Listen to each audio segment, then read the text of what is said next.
Bismillahirrahmanirrahim.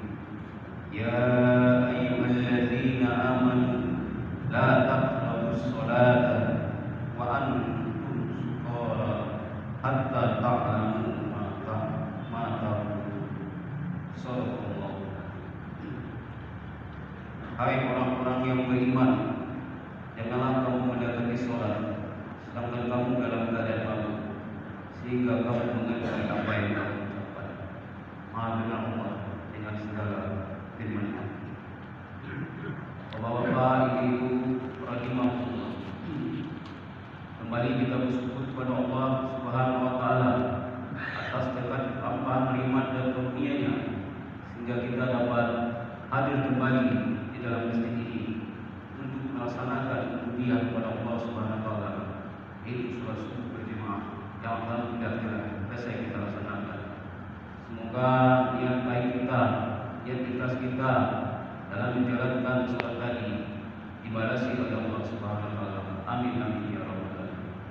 Kemudian salawat dan salam semoga tercurahkan kepada Nabi kita Muhammad sallallahu alaihi wasallam yang telah memperjuangkan Islam ini sampai kepada lubuk hati kita, dan kepada keluarga beliau, segenap sahabat beliau, dan kepada para pengikut setia beliau sampai pada akhir zaman nanti.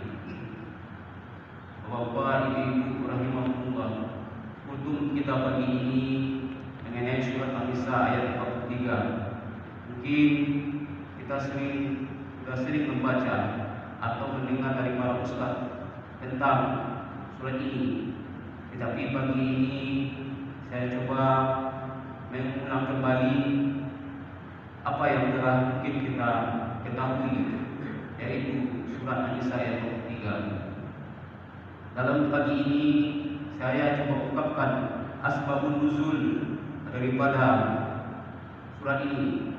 Asbabun nuzulnya adalah sebab-sebab turun ayat dikarenakan ada satu peristiwa pada zaman Nabi Muhammad SAW. Surat ini turun diakibatkan pada suatu hari Abdurrahman bin Auf, sahabat Nabi, mengundang Ali bin Abi Thalib dan teman-temannya untuk jamuan makan di rumah beliau. Pada saat itu Abdurrahman bin Auf menyuguhkan yang namanya makanan dan minuman. Yang minuman ini adalah minuman yang paling paten. Mungkin saat ini, pada zaman ini, minum itu digemari oleh banyak orang, terutama pemuda. Apa itu minumannya? Yaitu khamar. Di pada saat itu, ayat kejadian ini terjadi sebelum penegasan yang lebih tegas oleh Allah Subhanahu wa taala tentang pengharaman khamar. Pada saat itu para undangan memakan minuman dan memakan makanan yang disediakan. Setelah selesai jamuan dibawa waktu sholat, sehingga Ali dan teman-teman berangkat untuk sholat. Pada hari itu Ali ditunjuk oleh para teman-teman atau sahabat-sahabatnya untuk menjadi imam, di mana Ali pada saat itu membaca surat Al-Kafirun, di mana surat itu Ali menyambung ayat ketiganya yang tidak sesuai dengan turunnya ayat, yaitu qul ya ayyuhal kafirun la a'budu ma ta'budun. Ayat ketiga yang dibaca Ali, wa nahnu na'budu ma ta'budun, itu tidak sesuai dengan turunnya ayat, sehingga Allah menegur Ali dengan turunnya surat ini. Hai orang-orang yang beriman, janganlah kamu dekati sholat sedangkan kamu dalam keadaan mabuk, sehingga kamu mengerti apa yang kamu ucapkan. Di sini artinya orang yang dalam keadaan mabuk tidak terkontrol bacaannya, tidak sesuai dengan apa yang ada dalam pikirannya, sehingga apa yang dibaca itu tidak sesuai dengan apa yang ada pada ayat. Para ulama sebagian mengungkapkan bahwasanya kalau seandainya kita letih, capek, mungkin kita mengantuk berat, sudah 3 kali kita mungkin menguap, tetapi masih kita mengantuk, telah dibasuh muka, tetapi juga masih mengantuk, mungkin bisa kita tidur sejenak 5 menit sampai 10 menit. Bukan berarti kita tidur sampai di waktu sholat berikutnya. Kita pesankan kepada orang, mungkin kita bunyikan alarm, bahwasanya kita bisa tidur 5 menit sampai 10 menit. Mungkin yang pernah pergi ke luar kota menaiki bus atau travel, kita pernah melihat bahwasanya sopir mungkin dalam perjalanan merasa mengantuk, mungkin dia berhenti sebentar, duduk lebih kurang 5 atau 10 menit, kemudian melanjutkan perjalanan. Artinya agar konsentrasi, fokus terhadap apa yang ada di hadapannya bisa berjalan dengan baik. Kemudian yang kedua, kalau seandainya kita lapar berat, lapar badan itu, mungkin itu kita bisa makan dulu.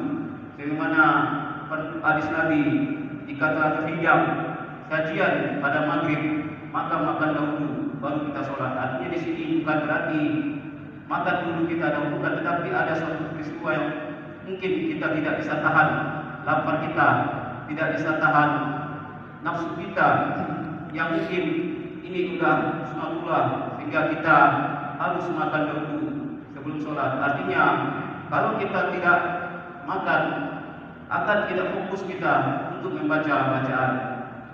Tujuannya adalah agar kita, mungkin bapak-bapak ibu masih ingat bahwasanya di surat Al-Ankabut ayat 45, inilah tujuan daripada sholat. Tujuannya agar kita khusyuk, mengerti apa bacaan yang kita baca. Kita harus mengerti minimal Al-Fatihah, karena Al-Fatihah ini adalah rukun yang wajib. Artinya minimal kita harus arti daripada Al-Fatihah.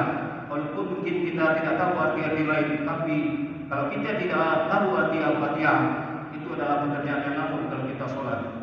Sehingga apa tujuan daripada tadi yang saya sampaikan, kita mungkin ngantuk atau lapar, kita tidur sejenak, mungkin makan dahulu, agar kita bisa mengerti apa yang kita baca.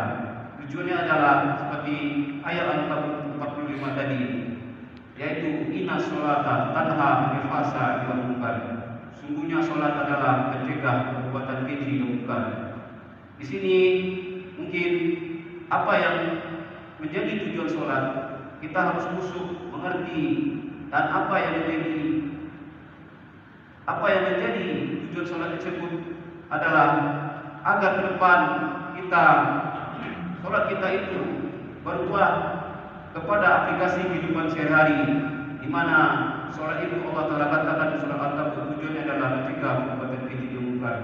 Saya, Bapak Ibu, mungkin selama ini mungkin belum bisa mencapai kepada tujuan daripada sholat. Itulah yang harus kita perbaiki. Kita harus mengerti minimal apa yang kita baca, minimal Al-Fatihah yang kita baca, agar ayat per ayat kita tahu makna dan artinya, seperti iya karena na'budu wa iya karena nasta'in.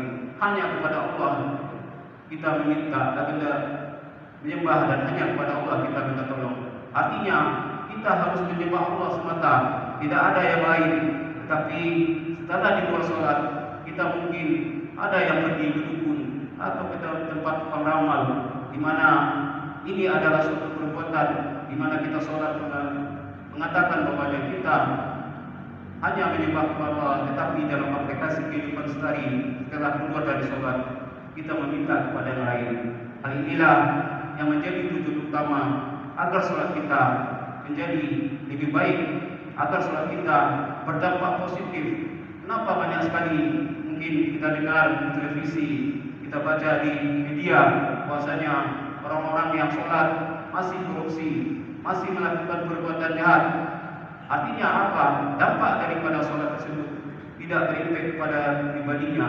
Mungkin setelah saya sampaikan tadi bahwasanya sholat mereka tidak mengerti, hanya mengerjakan pekerjaan yang hanya duduk turun, tetapi tidak mengerti apa yang dibaca. Sehingga apa yang menjadi tujuan dari sholat tidak tercapai. Bapak-bapak, ibu-ibu rahimahullah, marilah kita renungkan surat tadi bahwasanya kita harus mengerti apa yang kita baca dan kita mengerti apa yang kita ucapkan, sehingga sholat kita mencapai tujuan, yaitu mencegah perbuatan keji mungkar. Mungkin itu saja yang dapat saya sampaikan pagi ini. Mohon maaf atas kekurangan. Terima kasih atas perhatian. Assalamualaikum warahmatullahi wabarakatuh. Waalaikumsalam.